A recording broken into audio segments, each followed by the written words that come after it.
നമ്മളെന്ത് നമ്പൂരി നമ്പൂരി ഒന്നാകാൻ ഇഷ്ടപ്പെടുന്നില്ല. നമ്പൂരി എന്ന് വെച്ച് കഴിഞ്ഞാൽ നാലമ്പലത്തിനുള്ളിൽ തിരി കളിക്കുന്ന ആ ജോലിയൊന്നും ഞാൻ ചെയ്തില്ല. പിന്നെ നാലമ്പലത്തിനുള്ളിൽ തിരി തെളിക്കുന്ന നമ്പൂതിരി.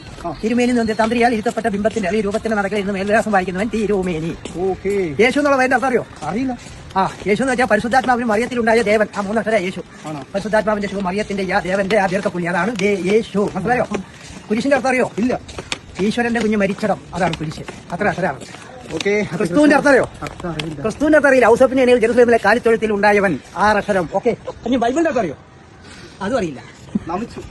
അതായത് ഈശ്വന ബൈബിൾ എന്ന് വെച്ചാൽ ദൈവപുത്രനായ ഈശോയെ ബലി നൽകിയ ചരിത്രം ഉൾക്കൊള്ളുന്ന ബുക്ക്. പള്ളിയുടെ അർത്ഥം അറിയില്ലല്ലോ. പ്രാർത്ഥിക്കാനുള്ള ഇടം. ഏതാ സ്ഥലം? പേരെന്താ? എന്റെ ശുദ്ധാനന്ദ പൂവന മുനി. മുനി ആശ്രമത്തിലാണ്, സന്യാസിമാരല്ല, താമസത്തിലാണ്. ഞങ്ങൾക്ക് അക്ഷരജ്ഞാനമുള്ള ആൾക്കാരാണ് ഞങ്ങൾ.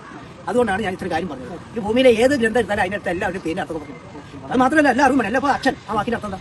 അകാരം സൃഷ്ടാവാണ്, ആയുടെ ഉച്ചാരണം. അപ്പോൾ അകാരം സൃഷ്ടാവിൽ നിന്ന് ഞാൻ ജനിപ്പിക്കുക എന്നുള്ളതാണ് അച്ഛൻ്റെ ഒരു ഗുണം പറഞ്ഞത്. അപ്പം പരിപാലിച്ച വളർത്തിയവൻ. സ്വരൂപം എന്ന് പറഞ്ഞാൽ 2 ചായയില്ലേ? ഒന്ന് പരിപാലിച്ച, ഒന്ന് രൂപം. അപ്പോൾ സൃഷ്ടിച്ച് പരിപാലിച്ച് വളർത്തിയ സ്വരൂപത്തിൽ വർദ്ധിക്കുന്നത് കൊണ്ട് നമ്മൾ ആ ഗുണം കണ്ടിട്ടില്ല. അതുകൊണ്ട് അച്ചാച്ചാൻ വിളിക്കും. ഇനി അമ്മ എന്ന് വിളിക്കുമ്പോൾ 3 അക്ഷരമാണ്. അതായത് അകാരം സൃഷ്ടാവാണ്. സൃഷ്ടാവിൽ നിന്ന് മകനെയോ മകളെ ജനിപ്പിച്ചു, അതാണ് അമ്മ. ഇനി അത് ഉമ്മ എന്ന് പറയുമ്പോൾ ഉദരത്തിൽ മകനെയോ മകളെ ജനിപ്പിച്ചു, വളർത്തി. ഇനി വാപ്പ സൃഷ്ടിച്ച് പരിപാലിച്ച് വളർത്തി. അപ്പോൾ ഓരോ വാക്കിന് ഈ അർത്ഥങ്ങളായിട്ട് കാരണം വരുന്നത് നിസ്സാരം എന്ന് ചോദിക്കണം. കൊതുകിന്റെ അർത്ഥം അറിയോ? കോന്ന് വെച്ചാൽ കൊമ്പ്, അവസാനം കേന്ന് പറയും, അത് കയറ്റി. താന്ന് വെച്ചാൽ രക്തം. ഊറ്റാന്ന് പറയുമ്പോൾ അത് കൊമ്പ് കയറ്റിട്ട് രക്തം ഊറ്റുക, അതാണ് കൊതുക്. അത്രയും ഗുണമാണുള്ളത്. അപ്പോൾ ശരി, വീണ്ടും കാണാം.